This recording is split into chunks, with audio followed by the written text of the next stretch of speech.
अगर आपके घर में भी बनानास एंड ओट्स हैं तो ये जबरदस्त से मफिन्स मिस मत करना। ये बहुत ही हेल्थी एंड बहुत ही टेस्टी मफिन्स बनते हैं और हमने इसमें एक ऐसा इंग्रेडिएंट ऐड किया है जिससे इसका टेस्ट बहुत ही इनहेंस हो जाता है। So before any further do let's get started. अस्सलाम वालेकुम व रहमतुल्लाहि व बरकातुहू। सो ये ओट्स एंड बनाना मफिन्स बनाने के लिए एक बाउल में ऐड कर लेंगे 2 रूम टेम्परेचर एग्स। साथ ही हम इसमें ऐड कर देंगे 2/3 कप्स ऑफ होल मिल्क। अब हम इसमें ऐड कर देंगे half cup of clarified butter. आप चाहें तो ऑयल भी यूज कर सकते हैं। 1 teaspoon of vanilla extract add कर देंगे। इन सारे इंग्रेडिएंट्स को 2 to 3 मिनट्स तक विस्क कर लेंगे। जब तक एग्स विस्क हो रहे हैं तब तक आप एक अच्छे से कॉमेंट कर दें। यहाँ पे हमारे पास राइप बनानास हैं जो कि काफी बड़े साइज के हैं। इस रेसिपी में आपको ये नहीं कहूंगा कि आप 2 बनानास ऐड कर लें या फिर 3 बनानास ऐड कर लें, बल्कि आप 1 cup of mashed bananas add करेंगे। अब बनानास एंड एग्स अच्छे से मिक्स कर लेंगे। अब हम इसमें ऐड कर देंगे 1.5 cup of all purpose flour. Flour sift कर लेंगे और अब हम इसमें ऐड कर देंगे 1.5 कप ऑफ ओट्स। हम यहाँ पे इंस्टेंट ओट्स यूज कर रहे हैं। अब हम इसमें ऐड कर देंगे 2/3 कप्स ऑफ ग्रेन्युलेटेड शुगर। अब हम इसमें ऐड कर देंगे half tea spoon of baking soda और 1.5 teaspoon of baking powder add कर देंगे। अब हम इसमें वो इंग्रेडिएंट ऐड करेंगे जो कि हमारे मफिन के टेस्ट को बहुत ही इनहेंस करेगा। और अब हम इसमें ऐड कर देंगे 1 टीस्पून ऑफ सिनेमन पाउडर और half tea spoon of salt add कर देंगे।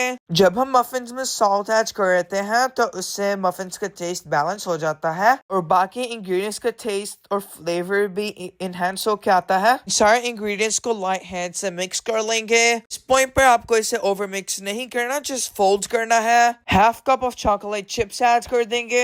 अगेन मिक्स कर लेंगे। ये चॉकलेट मफिन बहुत ही हेल्थी एंड बहुत ही टेस्टी है। आप इसे शाम की चाय के साथ भी ले सकते हैं, किड्स को लंच बॉक्स में भी दे सकते हैं। यहाँ पे हमारे पास एक सिलिकॉन मोल्ड है मफिन वाला जिसमें मफिन डीमोल्ड करना बहुत ही इजी होता है। हम यहाँ पे वो यूज कर रहे हैं। आप कोई सा भी मोल्ड यूज कर सकते हैं। इसमें बड़े साइज के मफिन्स बनते हैं।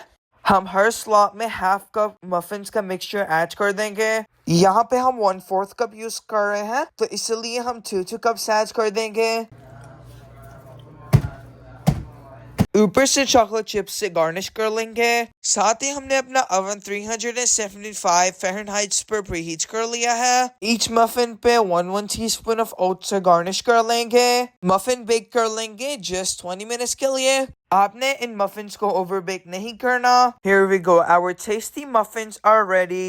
इन मफिन्स को वार्म खाने का बहुत ही मजा आता है और आप देख सकते हैं कि इनको डीमोल्ड करना कितना इजी है। अभी हमने ये ओवन से निकाले ही थे और साथ ही डीमोल्ड कर लिए थे। और यहाँ पे हम अपने मफिन्स कूलिंग रैक पर रख देंगे ताकि ये थोड़े से रूम टेम्परेचर पर आ जाए और फिर हम इन्हें टेस्ट करेंगे और आपको बताएंगे कैसे बने हैं। ये मफिन्स बहुत ही ज्यादा सॉफ्ट बने हैं और इनका स्वीट भी बहुत ही बैलेंस था। क्या आपने अपने मफिन्स में सिनेमन पाउडर आज से पहले डाल के ट्राई किया है? अगर ट्राई किया है तो कमेंट बिलो। यहाँ पे हम सब एंजॉय करने आ गए थे। सब ने अपना अपना मफिन लिया और बहुत ही मजा आया। आपने भी इस रेसिपी को जरूर ट्राई करना है और अपना फीडबैक देना नहीं भूलना। मिलते हैं आपसे एक नई वीडियो में, तब तक के लिए अल्लाह हाफिज।